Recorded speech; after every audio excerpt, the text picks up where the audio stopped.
whatever it is, we've all faced rejection, but you have a choice. Are you going to let it bring you down, or are you going to find a new direction? Good morning, everybody. This is Wake Up Well.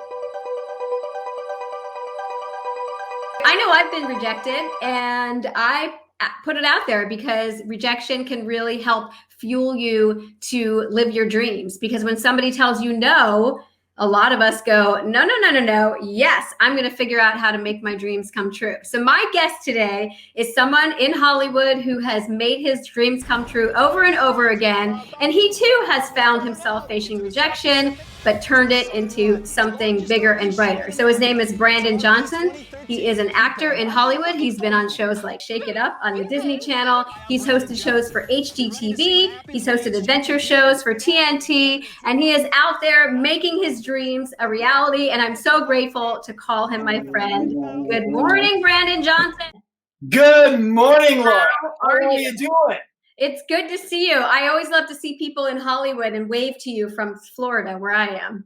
I miss you. I know, right? From coast to coast, we're making it happen. Look at us. I know, right? Exactly. And then we can hopefully help inspire people in life as well to continue to go after your dreams. So you actually named the first part of this show, and then I named the second part. So, because I loved what you said. You said, when life gets you down, you call it pause, pivot, and go. I titled it, How to Turn Rejection into New Direction. Just because you find some element of success in your life doesn't mean that you don't still face rejection, or doesn't mean that you're not still out there looking for your next best thing, because we all have dreams. Even if you get to the top, the echelon of life, we all have dreams to go further and do more in our lives, correct?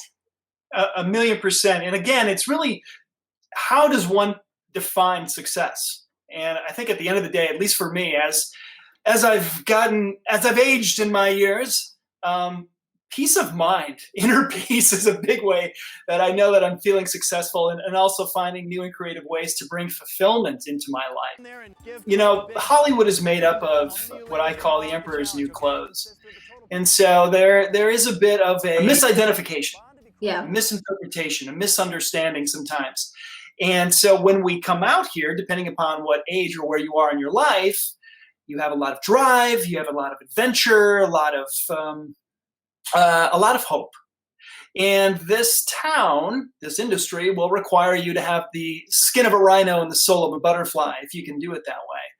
And but if you are aware of, if you check your expectations, if you are accountable of what you want to do with your life, and you create a strategy, you create consistency, you can chip away, and eventually you'll get a sense of momentum, and off you go. But the big thing is to, while you're on as you're rocketing on your trajectory, make sure that you are grounded along the ways, because the faster you go up, the quicker you can come down. That's true. And I think it always also goes back to a lot of how you were raised too. To kind of really hone in, what you're talking about with regards to success too is really defining a sense of worthiness. When you I think that's probably one of the deepest issues that the globe, like our world, is facing right now. It's not just Hollywood. It's just this deeper sense of feeling worthy, that we're enough, that we deserve X, Y, and Z. But again, at the end of the day, the career will not define you. It just won't. And I know that I've been guilty of that at various times, where I needed that validation. I needed the pat on the back. And to go back to your childhood, like where does that stem from? Did I not feel that I got that sort of support? Maybe I got the support on the external, but I needed a little bit more help building the inside muscles. And so that was my journey. That was how I maybe took various examples in my life where I thought the obstacle was in front of me, and maybe I allowed it to stop me. But then we have the pause. We have that reflection. We have the awareness. We become awake to what's not working. And then you have the choice to pivot and then to go. But it's up to you. It's up to you. What happens in Hollywood is people get some semblance of success, right? But then they start the comparison game, comparing themselves to everybody else, comparing themselves to, well, maybe I got the role of a lifetime here, but it's that whole sense of I want more. And then that self-worth, guess what happens to your self-worth? You go right back into your unworthiness and feeling like you're not enough. And then you create a situation where you're waiting for that next role, that next script, that next whatever it is, right?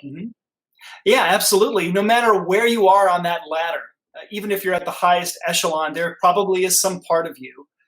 I can't speak for those people, but you're still vying for that gig, for that job. There's still an enormous amount of energy that goes into staying at the top. And candidly, some of the biggest stars, I'm not going to mention names, but some of these biggest stars have a large team around them boosting them up over and over again because they're tremendously insecure. Their entire life, to a certain degree, has been spent on keeping up this idea, this image to the world.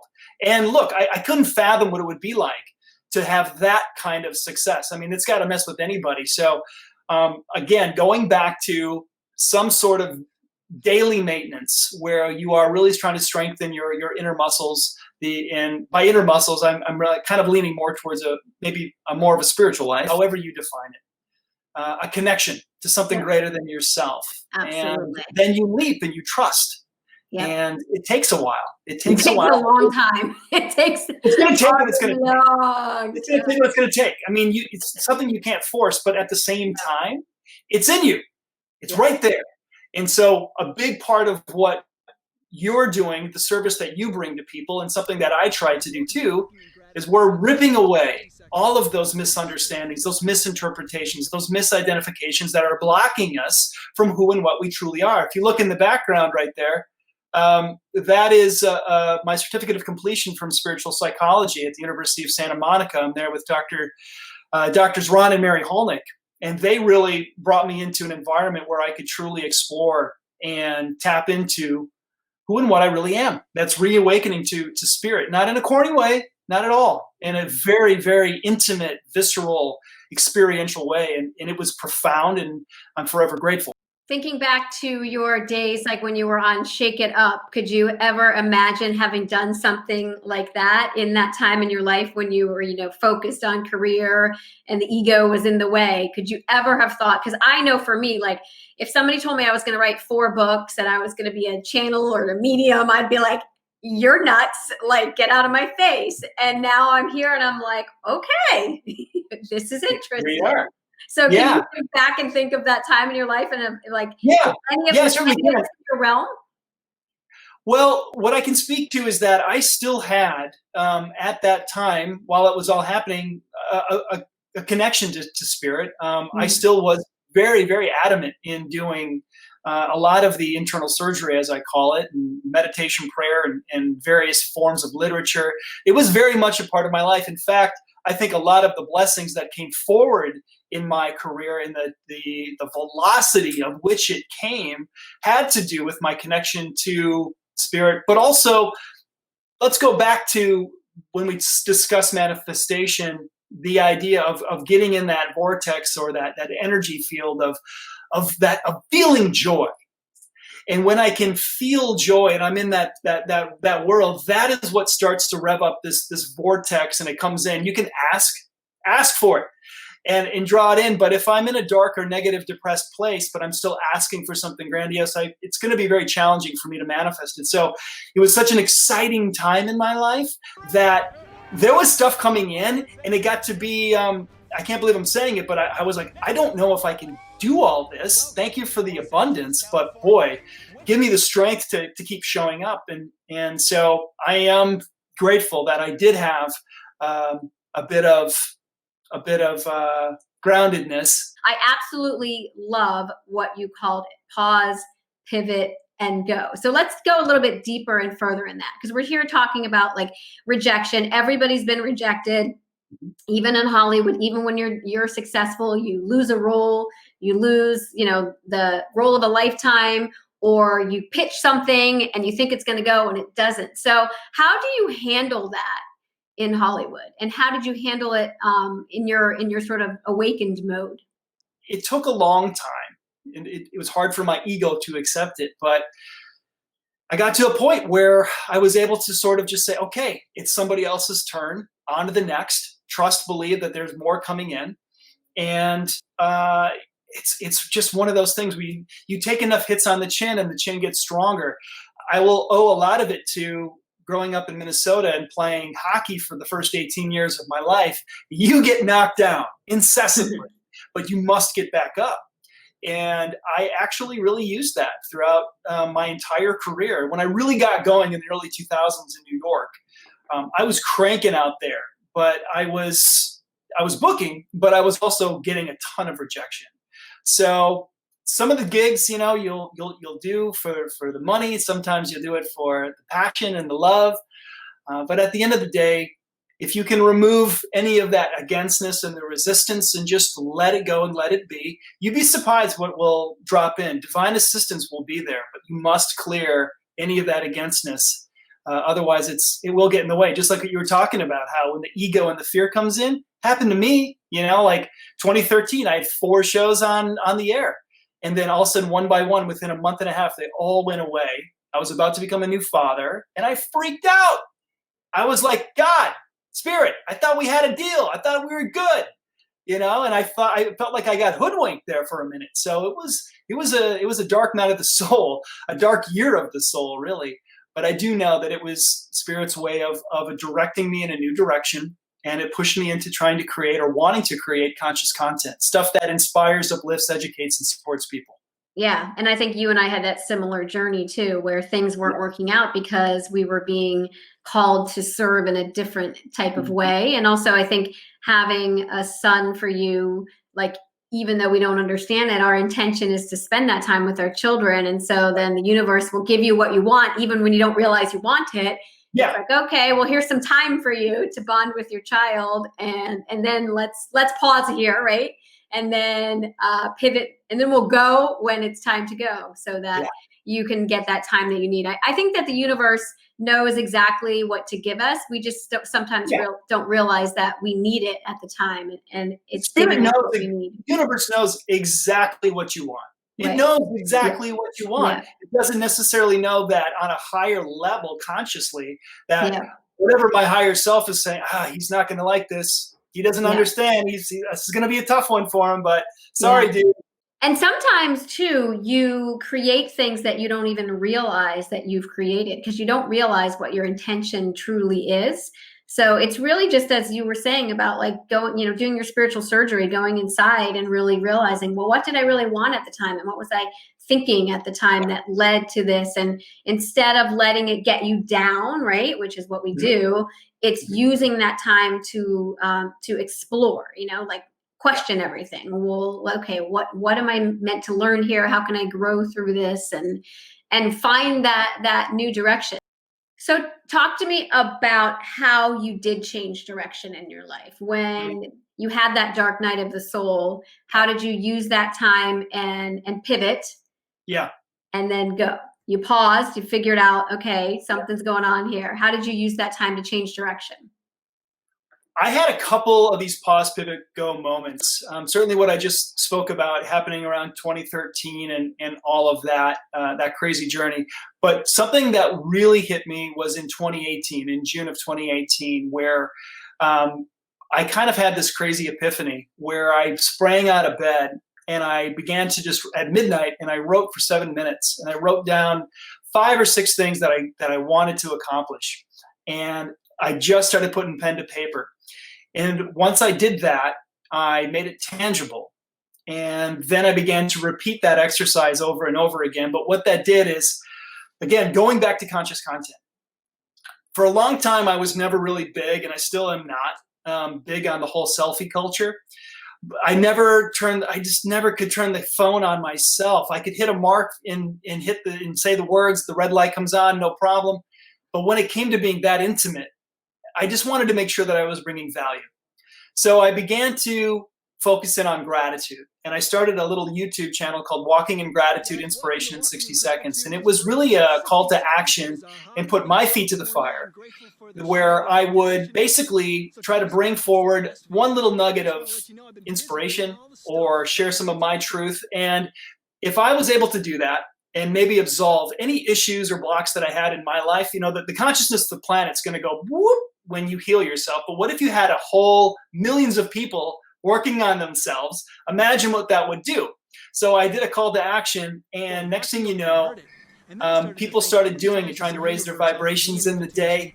And it was hashtagging on the East Coast, the Midwest, the West Coast, Walking in Gratitude, and just started going. So then I started, okay, maybe something's here. And then eventually I was approached to do a podcast, and I could take that vision a little bit broader. And then I created Fully Alive. And unfortunately, the production company that I was working with was hit really bad by the COVID situation, and the whole thing kind of dissolved. So I'm in a bit of a rebuild right now. It just takes a little bit longer for me to get episodes out, but it's still happening. And I'm in the process of a new episode coming out very soon, which I'm excited about. So you're doing exactly what you set your intention to do, yeah. To put that conscious content out into the world, which is very necessary at this time. And I think the more of us who feel called to do it, to serve in that way, the better it'll be. So, and also I think it's not letting that ego get in the way, which both of us had that moment too. I think the whole selfie thing is not my world. But it's almost like I had to eventually get out of that. And that wasn't even that was my own fear. That was my fear of being rejected by society, right? And feeling like people are going to think you're a little woo-woo or whatever. Yeah. I had to eventually get out of that way, because it really does matter what you put out, whether it's one person or a million. Yeah. And I admit that I had a judgment around the majority of the content that I would see on social media surrounding certain people that would do selfie stuff. It seemed very narcissistic. It seemed very self-involved, and that's their choice. And I totally call myself on for the judgment. I'm letting go of all that kind of stuff now, but I had to get real honest about that. And I'm like, if I'm going to post something, I want it to have some value to it. That's all. Yeah. So, but however anyone defines value, that's on them. It's really not my place. Right now, I'm just doing the best that I can. We all are doing the best we can under these given circumstances of life, and it ebbs and flows, peaks and valleys, but you must keep showing up no matter what. I think that's so important, is that it has to be consistent. You have to stay with it. Every time the wave knocks you down, you just keep standing back up. Otherwise, it's going to pull you under. And so you have to make the decision that I'm going to get up and I'm going to fight. And some days you're going to say, forget it, I can't do this anymore. But you always got to fight, because there's so many times in life where people have said, like, I was just at the point where I was going to give up and I was done. And then the magic happens. Like the girl who plays on Schitt's Creek, Annie Murphy. That's a great story. Yeah, it's a great story. Like, she was done, bawling her eyes out, giving up acting. I'm not doing this anymore. I'm out and I'm done. And then boom, she gets the call. And now, she had this great series for 6 years, and they just want a bucket load of Emmys. And so you don't want to be that person that gives up right before the miracle happens. You and I were on the phone the other day, and we were talking about, there's this statistic in Hollywood that every single day 1,000 people come to LA to make it big on a plane, bus, driving, whatever they're doing to get there, but 999 go home because they couldn't make it, and they couldn't hack it, and they couldn't. And to me, it's all a mindset. It's your mindset of 100%. Failure that will fail you. Would you agree with that? Mindset, it's not just Hollywood, it's life in general. Yeah. Your mindset is everything, and just how we experience life. Are we reacting or are we responding? And those are two different things. And it takes a while until I'm going to keep going back to that, about clearing all that stuff, these misidentifications or these generational scripts that are passed down from family to family. And I got to a point in my life, even when I was kind of the black sheep of the family. There was things that I saw going on, and we talk about mirror neurons. When you're a father or a mother around a new baby, though they may not be able to talk or whatever, like that they pick up on the energy and the vibe, right? And so mirror neurons are popping, and something just didn't feel right. So I decided to, sell my Camaro and buy a one-way ticket and go off and pursue, because I believed in my dreams and I wanted to do it, and nobody else could do it for me. So in your mindset, again, I would suggest if you're open to considering, speaking nice to yourself. We beat the crap out of I'm guilty of it. I beat the crap out of myself sometimes. But I mean, like, as you begin to be more gentle and loving with yourself, that will go out, and how you approach life will be a whole different lens that you're looking through. When I get asked this question about mindset, the easiest answer is, how is it serving you? When you think negative, or you beat yourself up, or you put some judgment on yourself, does it serve you? If it's not serving you, please make an effort to stop. If you can start to think, dream, and vision right, get into some sort of a habit where you're starting to tell yourself that you are enough and you're worthy. I'll tell you one thing. Here's an example. If I commit to getting up at 5 a.m. to exercise because I want to stay in shape, I like the way I feel when I exercise, and it's a great way to start the day. If I commit to doing that, but then every day the alarm goes off and I turn it off, I begin subconsciously to tell myself that I can't trust myself anymore. So I had to really take a look at that. And then I had to pause, pivot, go.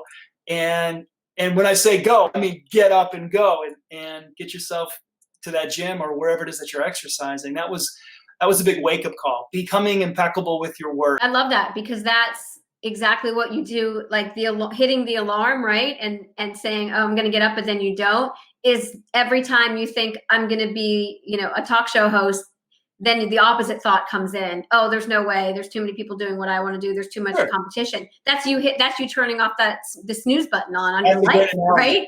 Right? Yeah. That's absolutely it. So we've got to stop doing that. We've got to continue to see our visions and the dreams that we want to create, and stop hitting the snooze button, and just keep getting up every day. Because you wake up every day, right? Eventually you get out of bed and you just keep going. Yeah. Some days are more difficult than others, but you got to keep going. You eventually will find out what's not working in your life. Like, metaphorically, I will hit my head against the wall 50 times, but all of a sudden on the 51st, right before I'm about to hit, I pause and I go, you know what? This hurts. I don't want to do this anymore. I'm done. And we have that moment of surrender, but it's going to take what it takes for everybody. Absolutely. The great thing about right now in the world is that there's much out there about how your mindset truly does create your reality, how perception is everything. And so we're all, I think, in a place now where we get to work on our choices. Like, we get to define life through our choices. What are you choosing to believe about yourself and think about yourself? And so there's never been a better time in life to understand that it comes back to you. Everything is on you. And I know that very much. And so I do try not to hit the snooze button. I try to show up and not let those thoughts come in and say, oh, you can't do this anymore. Only a certain amount of people showed up to watch your show. Or, like, you have to be grateful for what is. That's, the power of now, Eckhart Tolle. And you have to be grateful for what you have, because when you're grateful, Walking in Gratitude would tell you, with Brandon Johnson, that more things will come to you in life. Yeah. So, I mean, it's the yellow car analogy. You never see yellow cars, but then I say, every time I see a yellow car, I'm going to tell myself I am successful. The next thing you know, everywhere I look, I start seeing yellow cars. Yeah. But it's because I put my attention on my intention. Yes, I love that. And when I did that, everything shifted. Absolutely. Tell me what you're working on next. What's the next goal? What's the next dream? And what are you putting out there? Well, one thing that I've done recently with my wife, actually. My wife is the principal. She's the CEO of her own interior design company, Ariel Fox Design.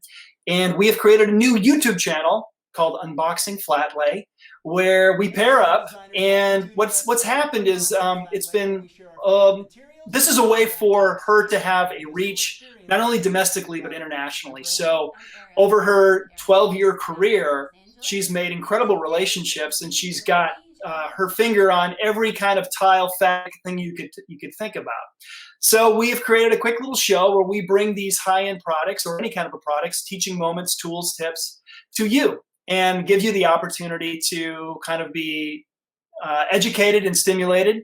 All at the same time, we have fun. It's a little tongue-in-cheek, but the response, at least in the architect and design community, has been fantastic. This was her idea. She asked for my help on it.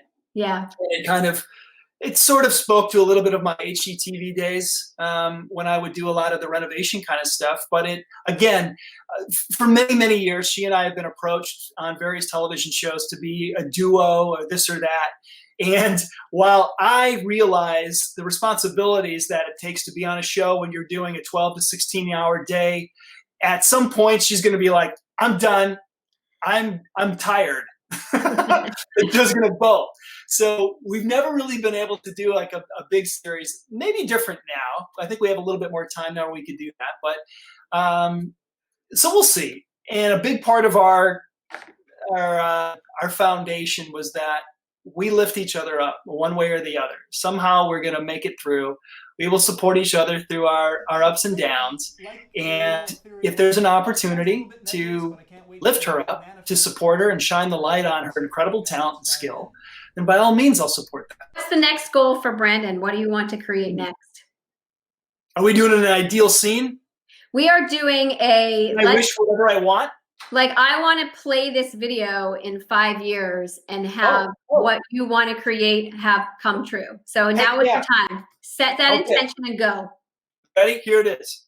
I'm thankful and grateful to be working on a successful, long-running travel hosting show where I'm rewarded with comfortable, safe travel and fulfillment, creativity in all ways. Something like that. Okay. I'm looking to kind of be the next spiritual Anthony Bourdain, if you will. I'm looking for connection. I'm looking to find all the different ways that bring us together. And in his show, it was brought together sometimes through food. But I've always been obsessed with sociology, history, and what makes people tick, and as well as the spiritual world. So there are a few shows out there. I have created shows. I have pitched shows. They didn't go. But hey, it's a whole, I'm pulling back the wheel again and letting it go, and let's see. But you know what? Remember that everything's a current, right? So currently they hadn't gone, but times are changing. The world is changing. More and more people are awakening. I was thinking the other day how someone is going to have the Netflix of spirituality, and there'll be an entire OTT network that'll be dedicated to movies like and TV shows like The Gift or The OA on Netflix and shows like that. And everybody who is in that awakening journey will be able to go straight there and find all sorts of different content, from talk shows to travel shows and everything. So I've already been in discussions with somebody on the East Coast about that. Yeah, see, there you go. So so that's what I see, because we really are an awakening world. We're in this great awakening now. And in 5-10 years, you're going to see all of this explode in a multitude of ways. And so that's all possible for you. And you know that, right? You know. And so it is. And so it is. Exactly. All right. Well, thank you so much for being here. It's so great to see you after all these years. And just before we end, one quick thing. Brandon and I met totally randomly for I was working at Access Hollywood as a reporter. He had a show called 72 Hours. A travel show, adventure show on TNT. And I interviewed him. And I mean, I think I probably interviewed 30 people that day from different shows on different networks. And there was something about him that we just sort of connected to one another. Remember, I think we followed each other on social media. That was the beginning stages of social media. I would just see you on red carpets after that. Exactly. Right. And we've through all this time, we've had that connection and that friendship. And now it's all becoming clear why we stayed friends. Of all the people in the red carpet worlds to have stayed friends with, it makes sense. It's because the like-minded find each other. We attract, what we're supposed to attract and the people that are supposed to come in. And so I know that we will be adventuring on together in this wake up well world. So thank you for being here, and I really appreciate it. And make sure that you check out Brandon, follow him on social media, watch his wife and him on his YouTube channel, and I will drop all of that on how to find him in the comments. So thank you. Take care, everybody.